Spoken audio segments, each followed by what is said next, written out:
नमस्कार, देवभूमि चैनल में आपका स्वागत है। आज के इस वीडियो में बात करेंगे आमल की एकादशी की। आमल की एकादशी कब है, पूजा किस प्रकार से की जानी चाहिए, क्या खाएं क्या ना खाएं, व्रत के नियम क्या हैं, पारण की विधि क्या है, पारण कब करना है, क्या गलतियां हैं जिनको करने से बचना है, किस प्रकार से आप एकादशी का पूर्ण फल प्राप्त कर सकते हैं, ये सभी जानकारी आपको आज के इस वीडियो में प्राप्त होगी। ये जानेंगे कि एकादशी होते हुए भी रंग भरी एकादशी या आमल की एकादशी वाले दिन भगवान शिव का अभिषेक करना और माता गौरी पार्वती का श्रृंगार कराना क्यों और कितना आवश्यक है। आप सभी को एकादशी की बहुत शुभकामनाएं। फाल्गुन का महीना है। फाल्गुन मास में जो शुक्ल पक्ष की एकादशी है उसको आमल की एकादशी कहा जाता है और कुछ लोग इसे रंग भरी एकादशी के नाम से भी जानते हैं। रंग भरी एकादशी क्योंकि ये होली का जो त्यौहार है, रंगों का जो त्यौहार है, उससे ठीक पहले एकादशी आती है, इसीलिए इसे रंग भरी एकादशी कहा जाता है। हमारे भारतवर्ष के बहुत से ऐसे प्रांत हैं जहाँ पर एकादशी से ही होली खेलना आरंभ कर दिया जाता है। आमल की एकादशी की एक विशेषता ये है कि आप सभी जानते हैं एकादशी वाले दिन भगवान विष्णु की पूजा की जाती है, लेकिन आमल की एकादशी जो है उस दिन भगवान विष्णु के साथ साथ भगवान शिव का अभिषेक कराना और माता पार्वती का श्रृंगार कराना अति फलदायी माना गया है। इस एकादशी को भगवान शिव और माता पार्वती की पूजा भी अति फलदायी बताई गई है। ऐसी मान्यता है कि इस दिन विवाह के बाद पहली बार भगवान शिव माता पार्वती को लेकर काशी गए थे। इस दिन से ही काशी में होली का पर्व आरंभ हो जाता है और अगले 6 दिनों तक चलता है। ये बात करते हैं कि एकादशी है कब और इसकी पूजा आपको किस प्रकार से करनी है। देखिए, एकादशी वाले दिन आप सुबह ब्रह्म मुहूर्त में उठ जाएं। ब्रह्म मुहूर्त का जो समय होता है वो होता है सुबह 4:30 से 5 बजे का। अगर आप ब्रह्म मुहूर्त में नहीं उठ पाते हैं तो सूर्योदय से पहले अवश्य उठ जाएं। सूर्योदय से पहले उठ के स्नान आदि करने के बाद अगर हो सके तो पीले वस्त्र पहनिए और उसके बाद आप सूर्य को जल दीजिए। सूर्य को जल देने के बाद आपका जो पूजा का स्थल है वहाँ पर बैठ जाएं। आपका जो पूजा स्थल है, आपने जो मंदिर बना रखा है, उसमें अगर भगवान श्री हरि की कोई तस्वीर पहले से है, कोई प्रतिमा पहले से है तो वह उत्तम है।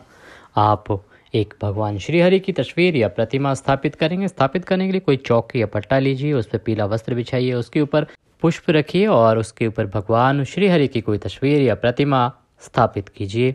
उसके बाद प्रभु की तस्वीर को उनको स्नान कराएंगे। स्नान कराने के लिए एक कोई पात्र लीजिए, लोटा लीजिए या फिर ग्लास लीजिए, उसमें शुद्ध जल लीजिए, उसमें थोड़ा सा गंगा जल मिला लीजिए।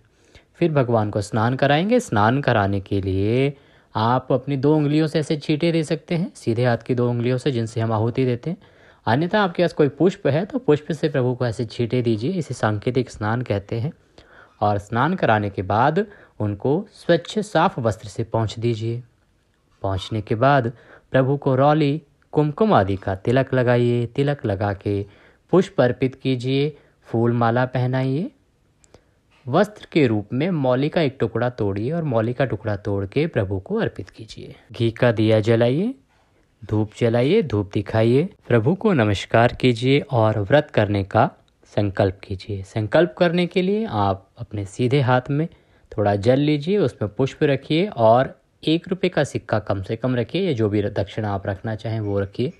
उसके बाद आप संकल्प करेंगे। संकल्प का बहुत साधारण सा विधान मैं आपको बता देता हूँ, जिसको आप बड़े आराम से अपने घर पे कर सकते हैं। कभी भी आप बोलेंगे ओम विष्णुर विष्णुर विष्णु।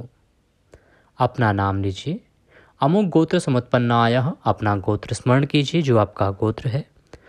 अमुक स्थान है, जो आपका स्थान है जहाँ पे आप अभी हैं, जहाँ बैठ के आप पूजा कर रहे हैं, वहाँ का मकान नंबर जो भी है, जो क्षेत्र का नाम है वो बोलिए। अमुक वासरे, जो उस दिन दिवस है, जो भी दिन है, जो भी वार है वो बोलिए। प्रभु, आज मैं आमल की एकादशी का व्रत करने का संकल्प करता हूँ या करती हूँ। हमें इतनी शक्ति दें कि हम इस व्रत को सफलतापूर्वक कर पाएँ।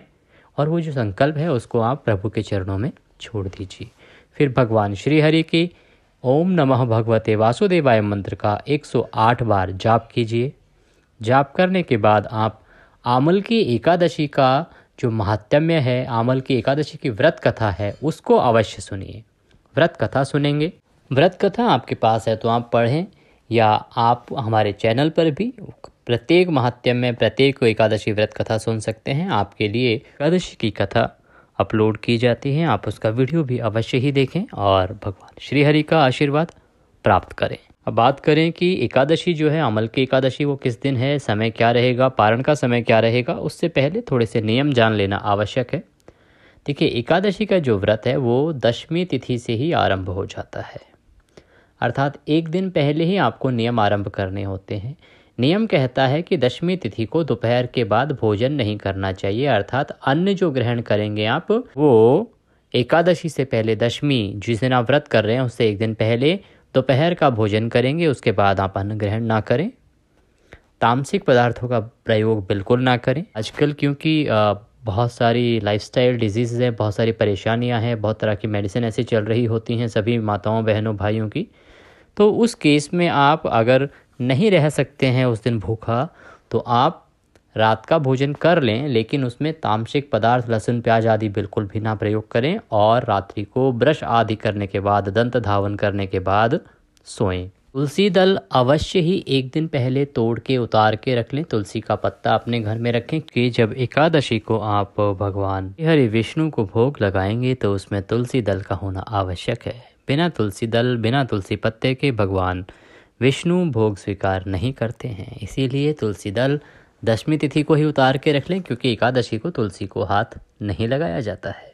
व्रत को पूरी सात्विकता के साथ करना चाहिए, व्रत के नियमों का पालन करना चाहिए, मन में किसी प्रकार का द्वेष भाव नहीं रखना चाहिए, वैरपूर्ण भाव नहीं रखना चाहिए, शांत चित्त रहना चाहिए। हो सके तो रात्रि को जागरण करना चाहिए, कीर्तन करना चाहिए, और अगले दिन पारण के शुभ मुहूर्त में ही पारण करना चाहिए। पारण में आपको जो करना होता है, आपके इसकी विधि के लिए हमने आपको अलग से वीडियो दिया है, फिर भी सूक्ष्म अभी आपको बताते हैं कि सुबह उठने के बाद, स्नान आदि करने के बाद भगवान श्री हरि विष्णु की पूजा करेंगे। पूजा करने के बाद प्रभु से निवेदन करेंगे कि प्रभु, हमने जैसे भी तन मन धन से यह व्रत किया है, इसे आप स्वीकार करें। कोई गलती, कोई त्रुटि, कोई भूल हमसे हुई हो तो आप दया सिंधु हैं और हम आपके दर के भिखारी हैं, तो प्रभु हमारी गलतियों को क्षमा करते हुए इस व्रत को स्वीकार करें और दया का आशीर्वाद प्रदान करें। उसके बाद आप भगवान को भोग लगाएंगे। भोग लगाने के लिए आप देखिए, भारतवर्ष में भिन्न भिन्न प्रांतों में भिन्न भिन्न व्यंजनों के साथ भगवान का पारण किया जाता है, भोग लगाया जाता है। कहीं पीले चावल बनाए जाते हैं, कहीं खीर पूड़ी बनाई जाती है, कहीं फलाहार से भोग लगाया जाता है। तो जो भी आपके क्षेत्र में होता हो उस प्रकार से वह भोजन बनाइए। अगर आपको नहीं पता है तो इनमें से कोई भी भोजन जो आपको उत्तम लगे वह बनाइए। बनाने के बाद भगवान को भोग लगाइए। भोग लगाने के बाद किसी ब्राह्मण को दान अवश्य दीजिए, हो सके तो घर पे बुला के भोजन कराइए, दान दक्षिणा दीजिए। दान दक्षिणा दे के विदा करके फिर आप तुलसी दल से व्रत का पारण कीजिए। तुलसी दल सबसे पहले मुंह में रखिए और उसके बाद आप अपना व्रत का पारण कीजिए। व्रत पारण करने के बाद भगवान को नमस्कार करें और अपने दैनिक कार्यों में लग जाएं। अभी बात करते हैं कि जो एकादशी है, अमल की एकादशी, वो कब है और व्रत पारण किस दिन होगा, क्या शुभ मुहूर्त है। वीडियो अभी तक अगर आपको अच्छा लग रहा हो तो वीडियो को लाइक अवश्य करें। कमेंट बॉक्स में जय श्री हरि लिखना ना भूलें, इससे भगवान श्री हरि की कृपा आपको अवश्य ही प्राप्त होगी और आपके सभी बिगड़े काम बनेंगे। एकादशी का व्रत आपका अवश्य सफल होगा। कमेंट बॉक्स में लिखें जय श्री हरि। चैनल पर नए हो तो चैनल को सब्सक्राइब अवश्य कर लें, क्योंकि हमारा जो चैनल है वो सभी प्रकार की धार्मिक जानकारियों के लिए ही बनाया गया है। कौन सा व्रत कब है, किस प्रकार से पूजा पाठ करना है, कैसे व्रत करने हैं, कब नहीं करने हैं, क्या नियम है, यही जानकारी आपको हमारे चैनल पर दी जाती है। तो इससे क्या होगा कि आपने चैनल सब्सक्राइब किया होगा तो आपको समय से जानकारी मिलेगी और आप कोई भी व्रत छोड़ नहीं पाएंगे। आपको सभी जानकारियाँ सही समय पर प्राप्त होती रहेंगी। अमल की एकादशी जो है वो तिथि आरंभ हो रही है 19 मार्च को रात्रि को 12:22 पर। 12:22 अर्थात 20 मार्च लग चुकी होगी रात को, और यह समाप्त होगी 20 मार्च को रात्रि को 2:53 पर, अर्थात 12 बजे के बाद जब 21 तारीख लग चुकी होगी, 21 मार्च लग चुका होगा। अब क्योंकि एकादशी का जो व्रत है वो सूर्य उदय के अनुसार देखा जाता है, माना जाता है। उदया तिथि मान के अनुसार अगर हम देखें तो वो 20 मार्च को रखा जाएगा। 20 मार्च को पुष्य नक्षत्र में आप व्रत रखिए और 21 मार्च को आप अपने व्रत का पारण कीजिए। पारण करने के लिए जो शुभ समय रहेगा वो रहेगा 21 मार्च को सुबह 9 बजे से पहले, सूर्योदय से और 9 बजे के बीच में आप 21 मार्च को पारण कीजिए। भगवान श्रीहरि विष्णु की कृपा आपको अवश्य ही प्राप्त होगी। आज के इस वीडियो में अभी के लिए इतना ही। अगले वीडियो में फिर होगी आपसे मुलाकात। तब तक के लिए जय श्री हरि।